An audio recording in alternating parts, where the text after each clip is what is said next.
بەڵازان خۆشەویستانمان لەگەڵ پێشکەوتنی تەکنۆلۆژیادا بوارەکانی سیستەمی بانقی و ئەو بوارانی کە پێوەستن بە دارایی و ئابووریشەوە بۆ خۆی پێشکەوتنی بەرچاو بە خۆی دەبینی ئاسانکارێکی زۆر باش بۆ هاوڵاتیان دێتە ئاراوە. بەڵام بەداخەوە لە هەرێمی کوردستاندا تاوەکو ئێستا نەتوانراوە سوود لە بواری تەکنۆلۆژیا سوود لە بوارانەی کە گرنگن بۆ بواری دارایی بۆ ئاسانکاری بۆ هاوڵاتیان لە بواری بانق و سیستەمی بانقی و مامەڵە دارایەکان بە شێوازێکی بەرچاو نین یاخود بە شێوازێک نین کە هاوڵاتیان وەکو وڵاتانی دیکە سوودی لێ ببینین. یەکێک لەو شتانەی کە بۆتە هۆی کەمێک پاشەکشێکردنی سیستەمی بانقی کارکردن بە بانقی لە وڵاتی ئەمەدا نەبوونی ئەو متمانەیە. بزانانی ئەو متمانەی بۆ چیە گەڕێتەوە؟ چۆن وا بکرێت کە کۆمەلگایەک وشیار وەک کۆمەلگایەک بتوانێت متمانە لە بانقەکان وەربگرێت و مامەڵە دارایەکانی لە ڕێگەی بانقەکانەوە جێبەجێ بکرێت. ئایا سیستەمی بانقی بۆ وڵاتی ئەمە گونجاوە؟ زۆر جار دەیبینین ینی نمونەیەکی زۆر سادە لە بوونی دابشکردنی موچە کە بە شێوازێکی بانقی ئێستا دابش دەکرێت بەسەر هاوڵاتیاندا دەیبینین سەرەیەکی زۆر نەبوونی پارە لە ئایتیەمەکان دامانە بۆ خۆی گرفتن. بۆچی نەتوانراوە بە شێوازێک کە هەموو لایەک سوودی لێ ببینی لە مامەڵەی دارایی لە مامەڵەی کڕین و فرۆشتنماندا بۆی کە پارەی نەختینەیە کەمێک کەم بێتەوە هاوڵاتیان بتوانن لە ڕێگەی کارتی بانقیەوە زۆرێک لە مامەڵەکانیان جێبەجێ بکەن. گفتوگۆی زیاترین بابەتە دەکەین لەگەڵ میوانەکەمان بەڕێز گوڵاڵە سدیق شارەزای بواری دارایی و بانق.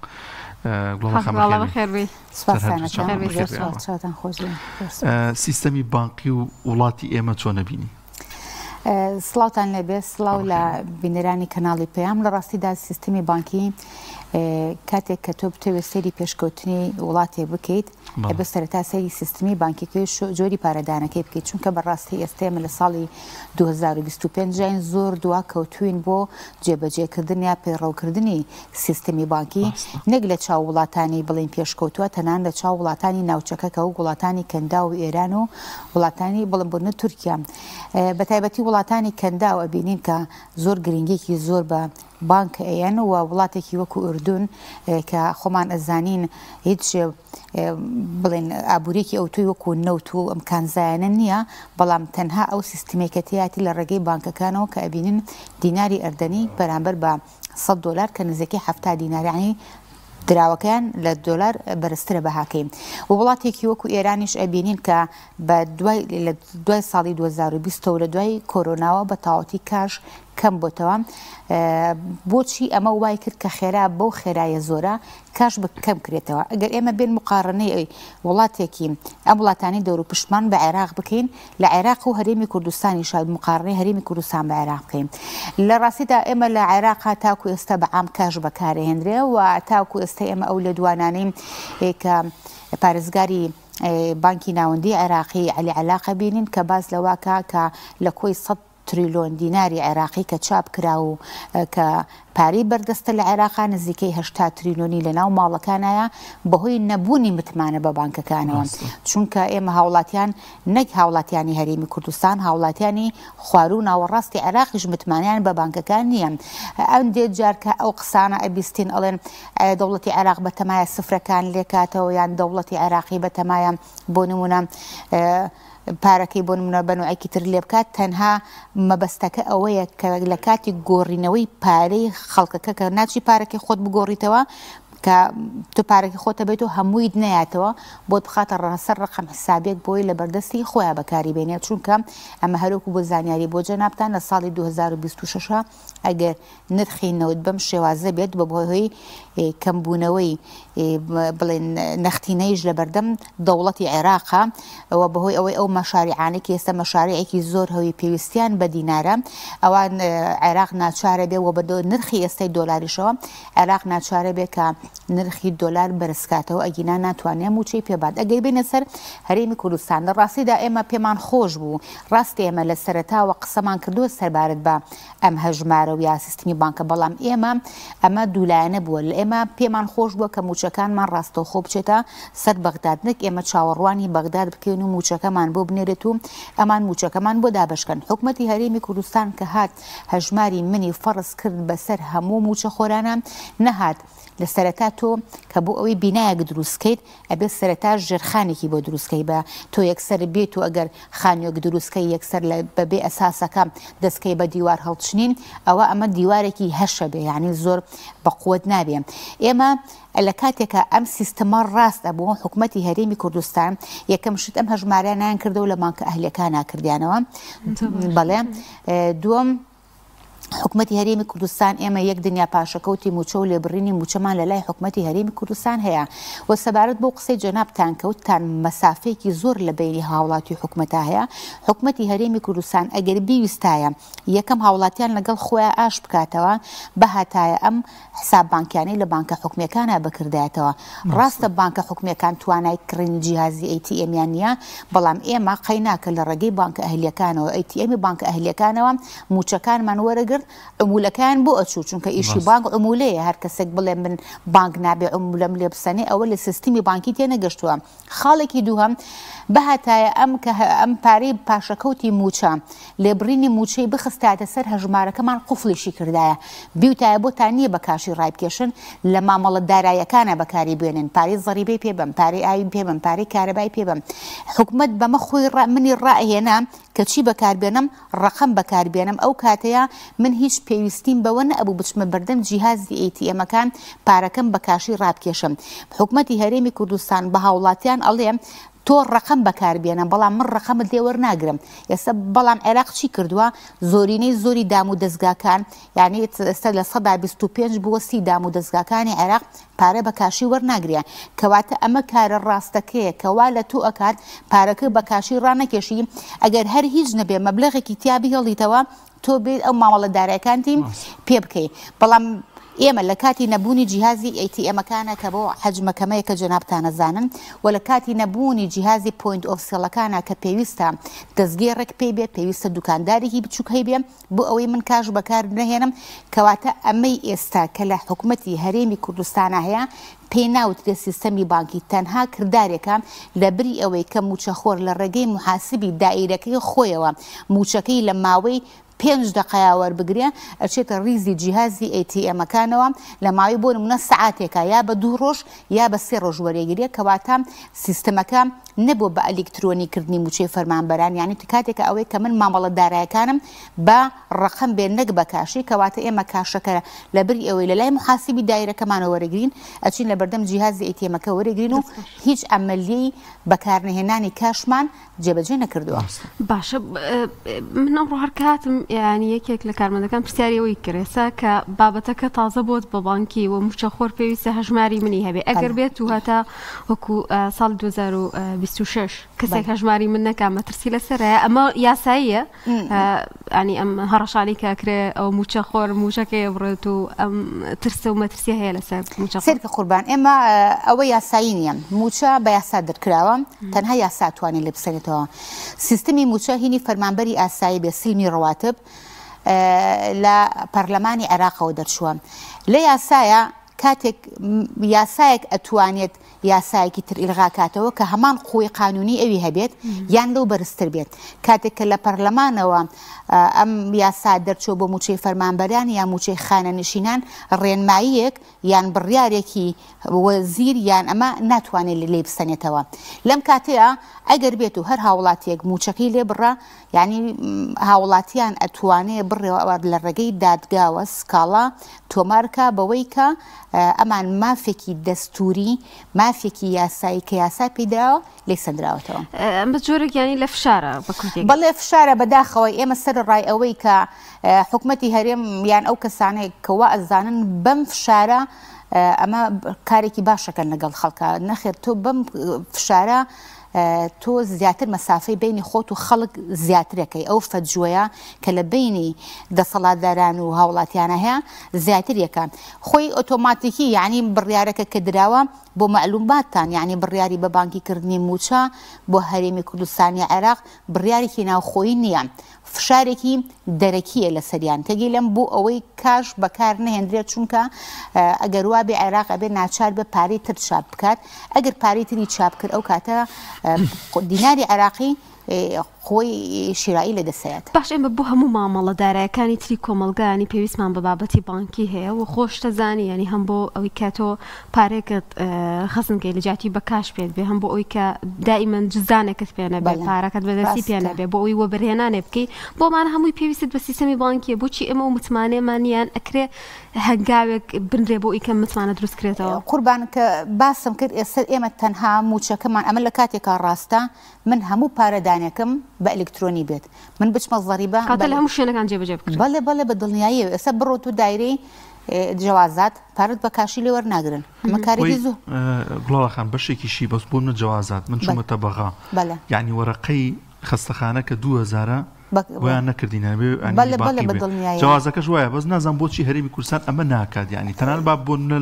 لە خەستەخانە لە هەرچی زەڕی بۆ هەرچی ئەو بابەتانی حکوومەتی هەرێم ئامادەیتیانە ڕقەمت لێ وەرگێ کەواتە خۆی هەنگاوینە ناوە بۆ ئەو کردارەیە نابێت لۆمی هاوڵاتیان بکات لە کاتێکا کە تۆ حکوومەتی تۆ بڕیار لە لای تۆیە چۆن ئێستا بڕیارە دا و خەڵک بیکا بە هەژماری من و من تەحەداکەم ئەگەر هەژماری من اختیاری بواە لە 180 بۆ 90 خەڵک نەی ئەگەر اختیاری وایە بەبێ چاوسورکردنەوە ئەمەد وایە نام لە کاتێکا تۆ ئەمەد کردو بە ئیجباری ئەگەر حکوومەتی هەرێمی کوردستان بێت لە دائیرەکانە جیهازێکی پوینت ئۆف سێڵ دابنێ بڵێ تۆ زەڕیبەکەت بەوە بە پارێکە ڕقەمی ئۆتۆمبیلەکەت بەوە بدە ئەوە نیە غەرامەکەت بەوە بە ڕسوماتت بەوە بۆ پارێ خەستەخانت بەوە بە ئەوە کە نییە پارە ناگەڕێتەوە بۆ حیزب سێکەم ئێمە بانەچینە ئەولانەوە بەڵام حیزب بە 1000 وەسایلی تر هەیە پارەی پێپیاکات یعنی ئێمە با ئەوەنا فەقیر نەبین لە ڕاستی یعنی کەوا بزانین کە ئەو کاشە لە بەردەستیانە نەبێت چونکە بیل نەتیجە کە پارە لە بانکەکانە بێت ئەمە لە بەردەستی ئەوانایە بەداخەوە من حەزمە کرد ئەم پارەیە لە ناو بانکە حکومیەکانە بووایە نەک بچواتە بانکە ئەهلیەکانەوە چونکە بیل نەتیجە ئەگەر لە بانکە حکومیەکانە بووایە یەکەم زەمانەکەی زیاتر ئەبوو بۆ هاوڵاتیان کەم من ترسێکی زۆری هاوڵاتیان لەوەیە کە ئەم بانکانە ئەهلین لە ڕاستیان ئەم بانکە حکومیانە ئێمە لە ئێستادا 96 بانکمان هەیە لە حکومنا و حکوومەتی هەرێمی کوردستانە دووەم شت ئەبوو بە دەستمایە بۆ حکوومەت لە ڕاستیا تۆ ئەگەر پارەکە لە ناو بانکێکی حکومیا بێ حکوومەت ئەتوانێت بۆ پرۆژە بۆ ئەم شتانە بەکاری بێنێ لە بەردەستی خۆیەتی بەڵێ نەخۆی ئێستا بانک بۆچی حەزەکەی ینی ئەگەر تۆ هاوڵاتێکی ئاساییبی حەز ناکەی پارەی خەڵک لای بێ ئەمە چونکە زممەیەکی مالی تۆ لە ئەستۆی توایە و ئەبێ بەدامی بترسیت و بیپارێزی بەڵام بانک هەم ئەی پارێزێ هەم بەکاری ئێهێنێت تەدویری پێکات بەم تەدویرە ئەگەر ئەو کەسەی لە حسابی تەوفیرا بێ ئیستیفادەیەکی دەسەکەی هەشە متمانەی یعنی ئیمانی بە حسابی تەوفیر نیە و بە حکمەوەی کە مجتەمەعێکی مسلمانین و بە پێی دینی ئیسلام ئێمە ڕیبا حرامە بەڵام خەڵکێکی زۆریشەیە یعنی ئێستا وڵاتێکی وەکو ئێران جمهوری ئیسلامی نیە بڕۆ خەڵکەکەی هەموو لەسەر فەواید دەژی یعنی حسابی فایدەکە مەبلەغێکی پارە هەیە و فایدەکە چێتە سەری هەم حکومەت بەکاری ئەهێنێ ئێستا پارەی خانەنشینانی عێراقی ئەوان بۆچی ئەوان نزیکەی 7 ملیارد دلار پارەی خانەنشینان لە ناو سندوقی خانەنشینیا بوو بۆچی 100,000 زیای کرد ئەم 100,000 ئیکرامی حکومەت نەبوو هاتن بە قەرز یعنی خستیانە ئیستثماریان پێکرد لەم ئیستثمارەکە گەڕایەوە ئەم زیادەیە ئیستثمارەکە بوو بە زیادەیەک بۆ موچەی خانەنشینان و 100,000 زیاگر کەواتە لە ئێستایە کە حکوومەتی هەرێم ئەم پارانە خاتە بانکە ئەهلیەکانەوە مستەفیدی یەکەم و کۆتایی بانکە ئەهلیەکانن کە ئەتوانن ئەو پارەیە مەهماکان ئێمە لە داهاتووە ئەگەر بێت و هەموو مامەڵەدارەکانمان ببێ بە ئەلکترۆنی ئەوان مستەفیدی سەرەکین و پارێکی زۆر خەیاڵی قازانجەکەن لە ئێستا شار قازانجەکەن بۆچی چونکە بەلایانی کەمە من ئێستا موچەیە مانگەم وەرنەگرتووە تااقەتم عادەتەنوە هەتاوەکو چۆڵ نەبێ وەری ناگەم ئەمە ئەبێ بەدەستمایە بۆ ئەو بانکانە چونکە لەو بانکانە وەدایعی لەیلی هەیە بە یەک شەومانەوەی پارە لەو بانکانە ئەوان بە مەبالغی گەورە قازانجەکەن خەڵکیش بوانی بۆ جۆرەیە بە تایبەت دەوانەی بە تەمەنن وا بیرەکەن و ئیدی تر پارێتیان نامێنێ با خێرا فریا بکەوم قوربان هەر جیهازێکی ATM پێشکەوتوەکان لە ئەوەی کە متەتەورترینە لە عێراق ئێستا 200 میلیۆن ئەگرێ ئەگەر ئێمە بە 100 وەریگرین بۆ موچەخۆر نەک بۆ خانەنشین بەشی 200 کەسەکە ئەگەر ئێمە چونکە موچەخۆرمانەی لە 100 میلیۆنە زیاتر هەمانە لە 4 میلیۆنە ئەگەر بە 100 وەریگرین بەڵام ئەمە ئێمە جگە لەوەی کە ئێمە ئێمە بۆ نمونە لە بانکە ئەهلیەکانە کردمان جیازی ATM-مان کەمە، جیازی پوینت ئۆف سێڵمان کەمە، ئێمە وعیەکی وامان بڵاو نەکردەوە لە کەناڵەکانەوە، هەر تەنها هاتین هەڕەشەمان کرد ئەوەی هەژماری من نەکا موچی نایێنێ، ئەوەی هەژماری من نەکا وای لێ ئەەکەین. ئێمە تەنها دیقەت بە هەر ئینسانێکە من هەر با ڕەشێک شتێکم بە تۆ کرد ئۆتۆماتیکی تۆ ڕەتفعلێکە بەرامبەر بە من تیا دروستە بێ هەر لە عینادیات تێگی لێم پێت خۆش نییە، بەڵام ئەگەر بێت و من بە شێوازێکی تر مخاتەبەی تۆ بکەم چونکە ئێستا من بە تۆڵم نە ئەگەرم نە پێ بڵم نەخێر تێگی لێم تۆنی دەنگی من یعنی مەلامەتی دەموچاوی تۆ ئەگۆڕێ بەرامبەر مەبن لەبەر ئەوە ئێمە ئەمان هاتن بە شێوازێکی هەڕەشە ئامێز بە شێوازێکی ئەوە فەرزیان کرد بەسەر خەڵکا بەبێ ئەوەی هیچ وعیەک بڵاو بکەنەوە چونکە خەڵکی وا هەیە بەڕاستی بۆ نمونە با خانە نشینیش نەبێتمانە لەوە چێ لە وەزیفەشا بێ نەزانێ ئەوە بەکاربهێنێت ئەو سیستیمە بانکی ئەو کارتە چونکە ئێمە زۆرینی ئەو حاڵەتەمان هەیە کە من دێک دوو حاڵەتم یعنی خۆم هاتوۆتە بەردەمی خۆم کە هاتوون تەلەفۆنیان بۆ کردووم کەسێکە زۆرینەی خەڵکە زانێ و کارتەکە قوتەیەتەوە بۆچی کارتەکە قوتەیەتەوە چونکە ئەم کەسە چاوەڕوانی نەکردووە کە شاشەی ATM-ەکە بۆ نمونان تۆ لە پێش منەوە پارەکە ڕاکێشی من ئۆتۆماتیک کەسە دوای تۆ کارتەکە دانێم تێ ئەخمە ناو جیاز ATM-ەکە بەبێ و چاوەڕوان کەم کە ئەم شاشەکە بێتەوە سەر خۆی تێگلا ڕسێر تێ بکات و وا چۆن بڵێ و مێشێک ئیسراحەتێ بکەم دووەمیشت هەبووە خەڵکە بۆ چووە بەردەمی ڕای نەکێشاوە کارتەکەشین کردو پارەکە نەهاتوتە دەرەوە دوو جاریش بێنی بیبێ خۆی ئیبا بەڵێ خاڵی هەیە چۆتە بەردەم جیازی ئەیتیمەکە مەجموعی خەڵک چووە تێگی لێم پارەی نەداوە بۆ نمونە گەنجێک چ بوو 10 ملیۆنی یابوو یعنی نییە هیچ چەند مۆزەفی پێش بەڵێ پێش خۆی یابوو لەبەر ئەوە ئەم وعیە بەبێ بڵاوکردنەوەی ئەم وعیە یەکسەر ئێمەیان هات بەسەر و قاچەوە ئێمان هەڵایەنەوە ئەم هەژماری منەوە لەبەر ئەوە ئەمانش گوڵاڵە خان شتێکی دیکەژە ینی زۆر جار بۆ نەو ئەیتیێمە ئەو موچەی کە هەیە ئەگەر حکوومەت بۆ نوێنێ وەکو بانک ئەهلی دیکە جیازی ئەوەی دابنایە لە مارکێت و بەنزی خان بەڵێ پوینت ئۆف سێڵەکان پارەکە زۆر ڕانەکێشە هەنێکی ڕاکێشاوەی ئێستا من خودی خۆم زۆربەی زۆری مامەڵەدارایەکانم بانقیە و ئەمووی زیاتر بانقی عێراقیەکان متمانم پێیان هەیە بەڵام تا ئەنی زۆر بەکەمی ینی لە مارکێتار ئەوە بەکارێنی مەسەرەن لە بانزی خانەیە لە زۆر شتی دیکە زۆر ئاسانکاری دیکە زۆر جار هەرەوەی شاشی موبایلەکەتی پێپشانێت و کارەکە بۆ جێبەجێ ئەمە زۆر بەنسبەت قەزا من باش بۆت بیر خستمەوە یعنی ئێمە من ڕۆژە مقابلەی بە ڕێزێکم بینی وتی من لە گەرمیانەوە هاتوون بۆ سلێمانی لەوێ جیهازی ATM میلێنیا یعنی من هیوادارم ئەو کەسانی کە بڵێن ئەگەر جیهازی ATM-ەکان نەگەشتن ئەوێ من هیوادارم ئەوانەی کە بڵێن دوکانی سەیرەفیان هەیە ئاڵۆگۆڕی دراویان هەیە مامەڵە بکەن بۆ ئەوەی کە ئەوان منفەذێک دابنێن لە ڕێ منفەذەکانەوە چۆنێکی کارتەکان ئەو ئەوانەی کە خەڵکی خوارو ناوەڕاستی عێراقن لە ڕێگەی ئەوانە و نووسنگی حواڵانەوە کە ئەو جیهازیان هەیە یا ئەو مامەڵیان کردو ئەو مۆڵەتیان پێدرا ئەوانش ئەو مامەڵە ئەو مۆڵەتە وەربگرن بۆ ئەوەی هاوڵاتیەکی قەزاکان یان ناحەکان ناچار نەبێ بێنە ناو سەنتەری شارەوە باشە خات و گوڵاڵە باسێک لە خودی بانکەکان بکەین ئێمە ئەنی ئاماژت بۆ کرد بانکی حکومیمان هەیە ئەهلیمان هەیە بەڵام بۆ ئەم بابەتەوە تا بانکە ئەهلیەکان بەکارهێنێت جیاوازیان چی بانکیش مەترسی لەسرە بۆچی دەوترێت ئەو مامەڵە داراییانش کە لە بانکان ناکرێت خەڵک زۆر لێ ڕازی نیە کەسێک ها ئیشەی کردبێ لەگەڵیانە ئەو گرفتانە چین کە هەن لە بانکەکان خۆی هەموو شوێنێک گرفتی هەیە کەم تا زۆر گرفتی هەیە لە ڕاستیا بە تایبەتی ئەو مؤسسانەی کە مالین یعنی مخاطری ئیفلاسبوونیان لەسەرە یعنی ترمە پەیوەندی ئەمە بانکە یان هەر مؤسسێکی مالی ترە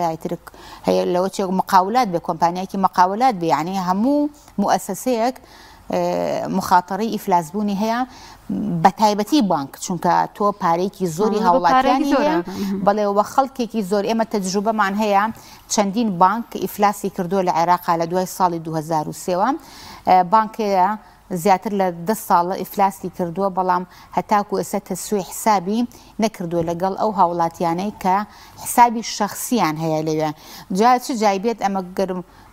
بکاتە ئەو پارەی موچە خۆرەکە لە لای بانکەکان یعنی ئەمە